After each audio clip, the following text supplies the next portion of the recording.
Hello সবাইকে, আজকে আবারও চলে আসলাম একটা মুখরোচক খাবারের ভিডিও নিয়ে। তো কি বানাচ্ছি সেটা পরে বলছি, আগে কি কি দিয়ে দিলাম সেটা দেখো। দিয়ে দিলাম আটার মধ্যে বেসন, নুন আর তেল দিয়ে ভালো করে মেখে নিয়ে তারপরে ওর মধ্যে দিয়ে দিচ্ছি ব্লেন্ড করা সুজি আর ব্লেন্ড করা চিনি।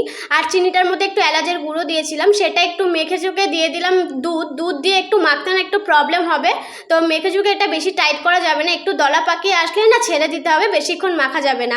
তারপর আধ ঘন্টা এটা রেস্টে রেখে দিয়ে তারপর চলে এসেছি এটা বেলতে। আর এটা বেশি পাতলা করে বেলা যাবে না, যত মোটা করে বেলবে তত ভালো হবে। আর তারপরে এরকম ধরে কেটে নিয়ে নিমকি শেপের মতো কেটে নিতে হবে। এই যে আমাদের কাটা হয়ে গেল।